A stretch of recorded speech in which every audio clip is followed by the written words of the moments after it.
Suite de la leçon 11, même si dans votre cahier c'est marqué leçon 12, on va parler des substrats de culture. C'est quoi un substrat de culture?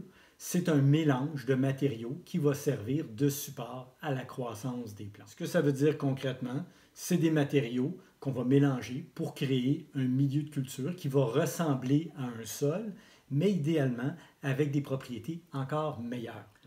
On utilise aussi à l'occasion le terme ProMix quand on parle de substrat de culture. Dans le fond, le ProMix, c'est une marque commerciale très connue, probablement le milieu de culture ou le substrat de culture le plus populaire. Donc, les substrats de culture, pour cultiver en serre, dans le fond, on a trois possibilités. On n'est pas obligé de travailler avec des substrats de culture, on pourrait très bien travailler avec de la terre. Il y a encore certains producteurs d'annuelles qui vont utiliser de la terre noire, des fois mélangée avec du sable, pour cultiver leurs fleurs annuelles. Le problème avec la terre noire, un, c'est salissant, deux, c'est encombrant. Troisièmement, quand on entrepose ça dans la serre, il faut transporter ça avec des brouettes.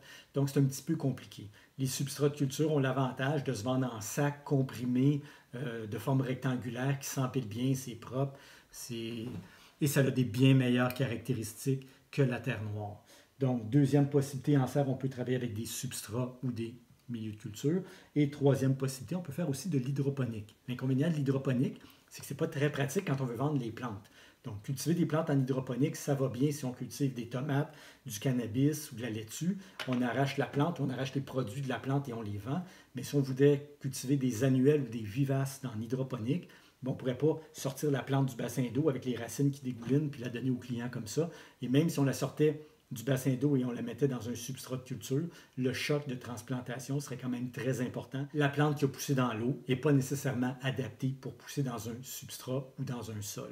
Donc, l'hydroponique, oui, pour les tomates, les roses et certaines plantes, mais pas nécessairement pour des plantes qu'on voudrait vendre telles quelles. Donc, la terre noire, je répète, plus ou moins intéressant au niveau des propriétés. L'hydroponique, ça limite le type de culture à la récolte de fruits ou de fleurs. Donc, il nous reste la culture en substrat qui est très populaire dans les serres. Donc, les avantages du substrat, premièrement, des très bonnes propriétés.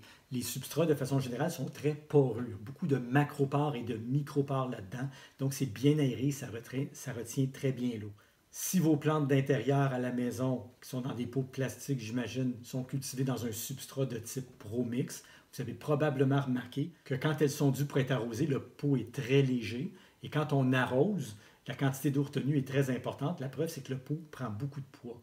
En même temps qu'on a une très bonne rétention en eau, on a aussi un excellent drainage. À preuve, quand vous arrosez puis vous mettez un petit peu trop d'eau, c'est pas très long qu'elle se retrouve dans la soucoupe. Donc, c'est un matériau qui a des très, très belles propriétés. Ça, c'est son principal point fort. C'est pratiquement stérile. Donc, il n'y a pratiquement pas de graines de mauvaises herbes ou de spores de champignons dans le produit. Et troisième avantage, la manipulation est facile. C'est des sacs qui s'empilent bien, c'est propre et c'est facile à transporter. Et quand on ouvre le sac, vu que le sac est comprimé, on a à peu près 2 fois plus de volume de substrat quand on sort le matériau du sac que quand il était dedans. Donc, c'est très pratique au niveau de la manipulation de travailler avec des substrats en sac, surtout en sac comprimé. Les substrats sont utilisés dans les serres, évidemment. Beaucoup de producteurs en serre travaillent avec des produits de type ProMix.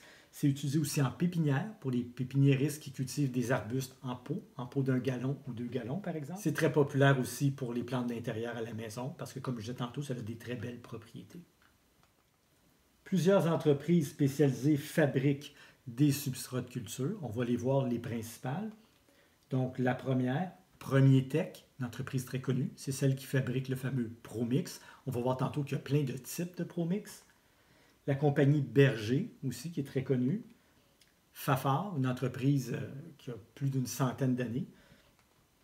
Et la compagnie Lambert. Ce sont les principales compagnies qui fabriquent des substrats de culture, autant pour les producteurs en serre que pour monsieur, madame, tout le monde ou les pépiniéristes. Chaque compagnie offre différents mélanges. Les mélanges offerts sont très nombreux. Vous allez voir tantôt, il y a plusieurs possibilités. Et ils se distinguent par leurs caractéristiques, soit l'aération, la rétention en eau ou d'autres aspects. Ils peuvent être adaptés pour les semis. Il y a des mélanges qui sont spécifiques pour les semis. Donc, évidemment, le mélange pour semis, la tourbe va être plus fine pour éviter que les petites semences se ramassent en profondeur. Ils peuvent être adaptés pour les plantes exigeantes en eau ou exigeant un fort drainage ou pour d'autres caractéristiques, selon toujours les plantes qu'on va cultiver. Voici quelques exemples. Si on parle de la compagnie Premier Tech, qui est une très grosse compagnie, c'est celle-là qui fabrique le fameux ProMix. Donc, vous voyez un petit peu quelques-uns des choix possibles pour un producteur en serre. Donc,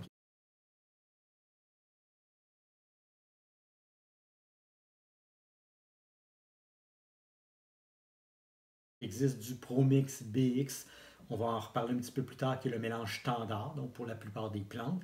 Il y a du ProMix HP, donc HP pour haute porosité si on veut cultiver des cactus ou des plantes grasses, ou encore si on cultive en serre dans des conditions très humides et le substrat ne sèche pas très vite. Il y a le mélange PGX pour les semis, il y en a plusieurs autres. Quand vous voyez le symbole CC, c'est parce qu'on y a ajouté de la fibre de coco qui, là aussi, va améliorer certaines caractéristiques du substrat. Donc, la compagnie Prométech fabrique d'abord et avant tout des mélanges pour les producteurs en serre. C'est des gros ballots de 4 pieds cubes compressés et le ballot se transporte bien, comme je le disais tantôt, et il est très pratique pour l'entreposage. Il prépare aussi des mélanges pour le grand public, quelqu'un qui veut remporter quelques plantes à la maison. Donc, c'est des sacs non compressés de volume moyen et qui va permettre de remporter une vingtaine, une trentaine de plantes facilement. On peut aussi utiliser ça dans des balconnières, par exemple, ou des paniers suspendus. Donc, il y a différents mélanges. Il y en a même du biologique, donc dans lequel on n'a mis aucun engrais de synthèse. On a plutôt enrichi le mélange avec du compost. Donc, quelqu'un qui veut faire un potager biologique et qui veut partir ses plants de tomates à la maison pourrait acheter, par exemple, un produit de ce genre-là. Il prépare aussi des petits sacs pour des besoins encore plus spécifiques, donc des mélanges pour cactus ou pour orchidées, par exemple. La compagnie Fafard aussi offre plusieurs mélanges possibles, encore dans plusieurs formats. Donc là aussi, il fabrique les mélanges compressés en ballots de 4 pieds cubes, mais il prépare aussi des mélanges en sacs plus petits pour monsieur, madame, tout le monde qui veut les utiliser à la maison. Des mélanges pour véranda qui retiennent beaucoup l'eau, des mélanges pour potager, etc. Donc, encore une fois, différents formats et différents types de mélanges selon les besoins de la clientèle. Même chose pour la compagnie Berger. La compagnie Berger va identifier ses produits avec des chiffres BM1, BM2, BM4. Et si on veut travailler plutôt avec des produits biologiques, bien, ils ont la même ligne de produits, mais en biologique avec le symbole OM, O pour organique. Donc, OM1, OM2, OM4, OM6, tous des mélanges différents, mais toujours avec le critère de biologique pour des gens qui veulent jardiner de façon biologique du début à la fin.